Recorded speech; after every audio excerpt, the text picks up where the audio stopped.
Meus irmãos, a paz do Senhor Jesus Cristo. Presbítero Gerson Patrocínio mais uma vez aqui com mais uma aula da CPAD, ok?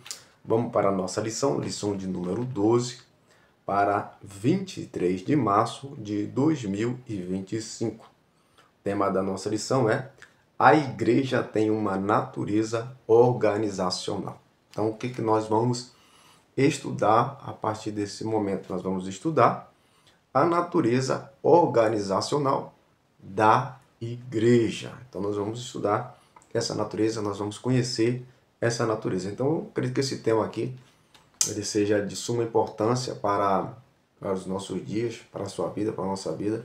É muito importante que a gente venha conhecer a organização da igreja, ou a igreja como uma organização, ok? Como uma organização e também como um organismo. Tenho certeza que nessa aula de hoje nós vamos tirar bastante aprendizado, ok? Vamos lá para o textual. O textual diz o seguinte: por esta causa te deixei em Creta, para que pusesses em boa ordem as coisas que ainda restam e, de cidade em cidade, estabelecestes presbíteros, como já te mandei. Essa foi uma ordem, ok, que foi dada do apóstolo Paulo para Tito. Quem era Tito? Tito foi um grego que se converteu ao evangelho.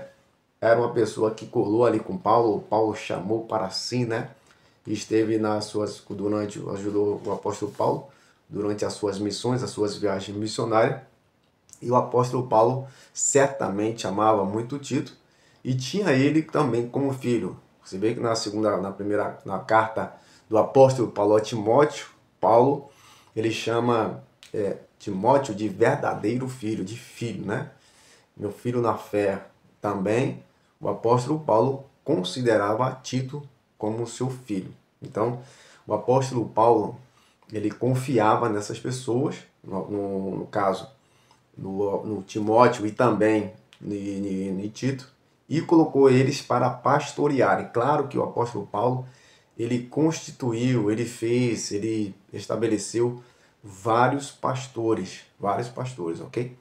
Mas é interessante que dentro das escrituras nós temos apenas as cartas pastorais, no caso, 3 cartas pastoral, que é a primeira e segunda Timóteo, ok? As cartas pastorais, no caso, são cartas que foram direcionadas aos pastores, ok? Que naquela época era chamado de presbíteros, ok? Presbíteros e bispo. Segundo a história, a teologia, no caso, o bispo, ele era, no caso, o pastor dos pastores, ok? E os presbíteros, eles eram os que pastoreavam. Então, nós temos o bispo, que era o pastor dos pastores, e nós temos os presbíteros, que são os pastores. Ou seja, como se tivesse na organização uma igreja central, uma igreja sede, onde ali estava o bispo, ok? E nas congregações estavam os pastores. Então, aquela pessoa, aquele líder central que estava na igreja central, que liderava todas as congregações, ele era o bispo. E os pastores e os presbíteros, eles pastoreavam as congregações. Aqui não é à toa que você vê, por exemplo, a igreja universal do Reino de Deus, o nome do líder maior lá é bispo, né? O bispo Macedo. Os outros são chamados de presbíteros, ok? Então, o bispo é aquele líder, aquele que está lá no topo, onde os pastores eles são os seus subordinados. Essa é, no caso, a hierarquia, né, do corpo eclesiástico da igreja, que foi estabelecida. No caso lá, você vai ver isso aí também, essas hierarquias dentro do contexto bíblico e também em Efésios capítulo 4, versículo 11. Então você vai ver que dentro dessa hierarquia você vai ter os apóstolos, você tem os bispos, você tem os evangelistas, você tem aí os bispos e os presbíteros, ok?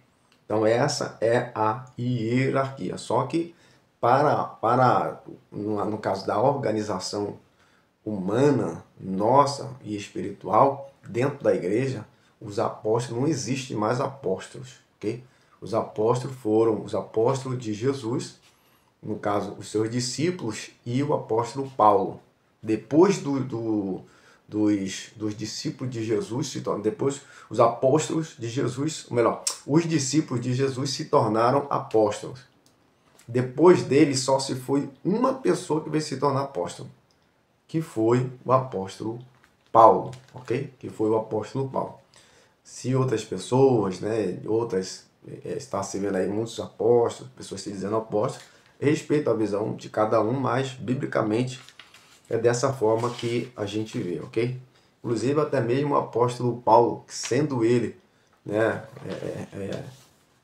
sendo ele quem foi, houve muita dificuldade para muitas pessoas, na época, muitos líderes, a aceitar que ele fosse chamado de apóstolo ou se autodenominasse apóstolo de Jesus, porque eles só tinham assim a ideia de que seriam os apóstolos de Cristo, aqueles realmente que foram testemunhas ocular de Jesus, que conviveram com Jesus, ok?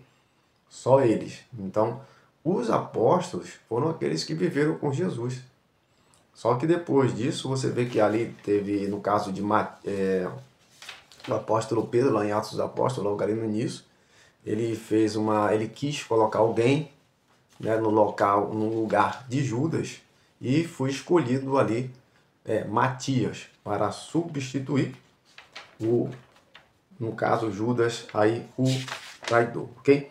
A verdade prática, o que que diz a verdade prática? A verdade prática diz: a igreja é um organismo de natureza espiritual e, ao mesmo tempo, uma organização, ok? Isso aqui é bastante interessante. Eu não vou falar o que é organismo, como organismo, também não vou falar do que é a natureza espiritual, porque nós vamos falar aí no decorrer dessa lição. Okay? Introdução, aqui dentro da nossa introdução, vai demonstrar que a Bíblia, como que a Bíblia, ela apresenta a igreja, como a Bíblia, como as Escrituras, ela apresenta a igreja. Como? Isso aqui vamos ter dentro da igreja, dentro do contexto bíblico, nós vamos ter os evangelhos, vamos ter nos evangelhos, nas palavras de Jesus, nós vamos ter nas doutrinas, nós vamos ter também em Atos dos Apóstolos, na história da igreja, a apresentação, no caso, da igreja.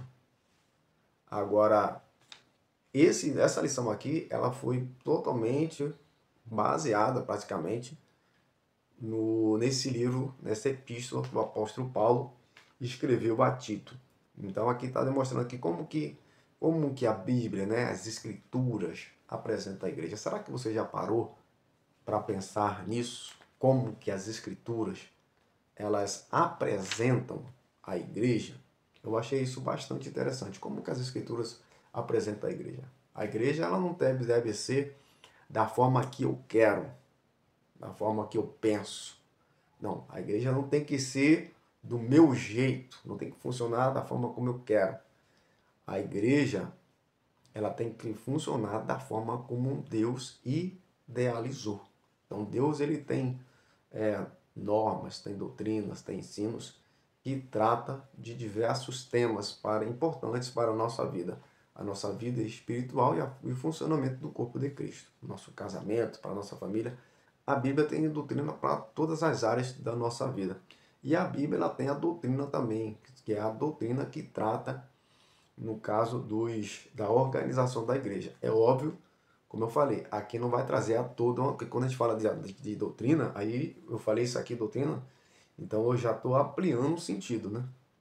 Então eu falo da doutrina, da organização da igreja, ela vai tratar, vai além no caso, da epístola de Tito, ok?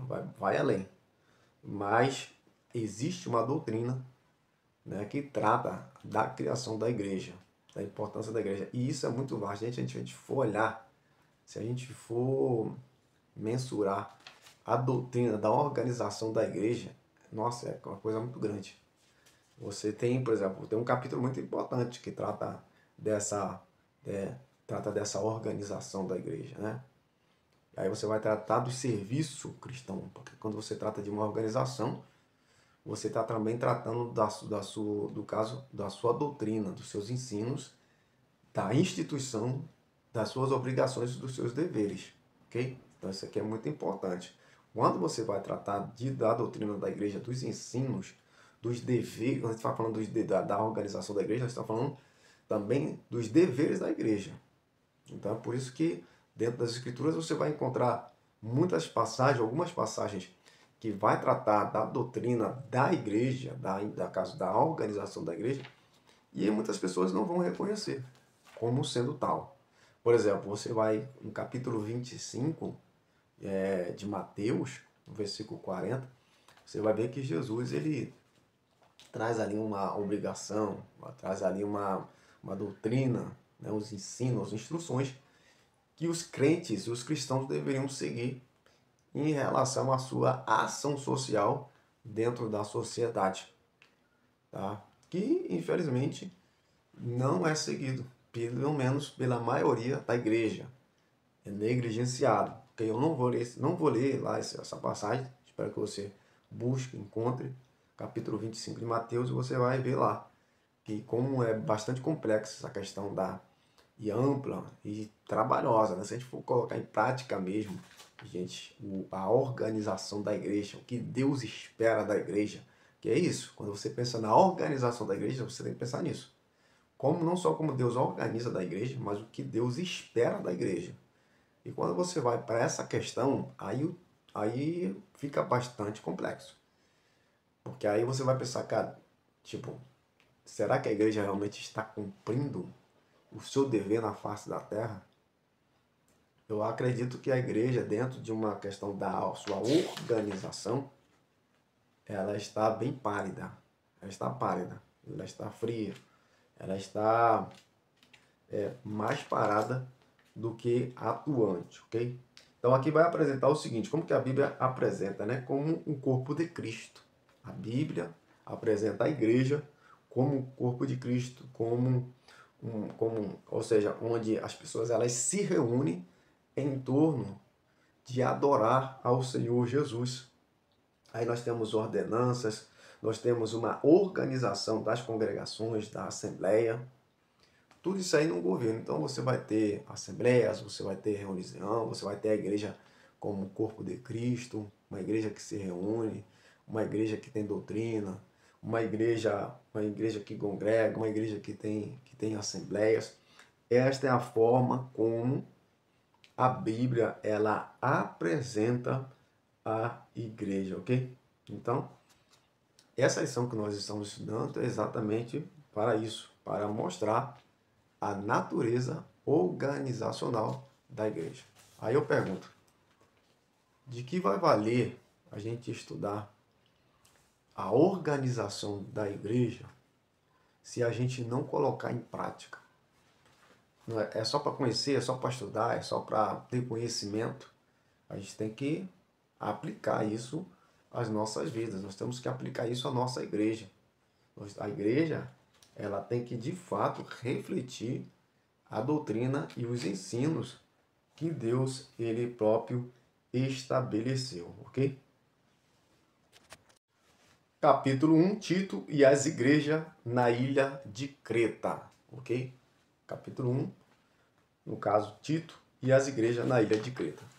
Primeiramente, nós devemos entender que nós estamos tratando aqui de Tito, no caso aqui, quem foi Tito? Como eu já falei, já descrevi quem é Tito, mas ele era vamos pensar em Tito, gente, como um presbítero, ok? Vamos pensar em Tito como um presbítero. Vamos pensar agora na ilha de Creta. O que era a ilha de Creta? A ilha de Creta já está falando, né? Ela é um pedaço de gigante de terra, ok? Um pedaço gigante de terra que pode ser habitado ou não. No caso, a ilha de Creta era um pedaço de terra um pouco distante, mar adentro, um pouco distante de terra, onde você só se chegava a essa ilha através de embarcação. Nessa ilha, existiam, obviamente, milhares de pessoas ou centenas de pessoas que moravam nesse lugar. Ela ficava próxima ao norte da África. A ilha de Creta, ela foi em 67 anexada ao Império Romano, ok? Ela se tornou uma província do Império Romano, ok? Tá. Então existia a ilha de Creta, estamos aqui no Império, estamos lá no Império Romano. Nós temos aqui estabelecido pelo apóstolo Paulo, no caso, Tito, como o bispo nessa região. Então a ilha de Creta existia centenas de pessoas. Nós devemos pensar o seguinte: ali não havia somente uma igreja, ok? Ali é uma ilha. E nós devemos pensar naquele local com centenas de pessoas, talvez milhares de pessoas, 5 mil, talvez pessoas, não sei, 4 mil. Não devia ser mais do que isso. Mas vamos pensar em torno de 4 mil, 3, 4 mil, 5 mil pessoas, ok? Então nós temos ali uma área que é carente, muito carente, de pastores e de líderes e de igrejas. Imagine um local para você, né, poder congregar tantas pessoas. Então o apóstolo Paulo ali, se o apóstolo Paulo ele está mandando, ou está dizendo para Tito estabelecer presbíteros nas igrejas, é porque certamente o apóstolo Paulo, porque naquela ilha já existiam, no caso, igreja, e também o apóstolo Paulo, ele visava a instituição de igrejas, ok? Então você, de repente, estabelecendo um presbítero ou um pastor, antes mesmo, estou pensando em organizar uma igreja, estou pensando em criar uma igreja. O apóstolo Paulo já está dizendo, forme presbíteros, ok? Aí ele vai dizer, dentro dessa carta a Tito, como que deve ser as qualidades, né, que devem ser pertinentes aos pastores. Olha só o que diz aqui, Tito, capítulo 1, versículo 7. Porque convém que o bispo ou presbítero seja irrepreensível como dispenseiro da casa de Deus, não soberbo, não iracundo, não dado ao vinho, nem espancador, nem cobiçoso de torpe ganância, ok? Mas dado a hospitalidade, amigo do bem, moderado, justo, santo, temperado, eterno, firme a fiel palavra, que é conforme a doutrina, para que seja poderoso tanto para demonstrar com a sã doutrina como para convencer os contradizentes. Então, não era uma simples pessoa, sabe? Não era uma das questões aqui não era para ser um espancador. Espancador de quem? De mulher. Naquele tempo já existia homens que eram assim violentos, espancadores. O apóstolo Paulo falando, corta esse cara. Então, o que acontece? Você precisava de líderes. Só que não é líder de qualquer forma. Isso faz parte da organização da igreja, tá? Você estabelecer líderes. Então, a igreja ali, a ilha de Creta, ela era um local grande, era uma ilha que tinha várias igrejas tinham que se estabelecer, então tinha que se estabelecer líder. Então, vamos pensar no apóstolo, no caso de Tito, ali como um líder maior, ok? Um líder maior.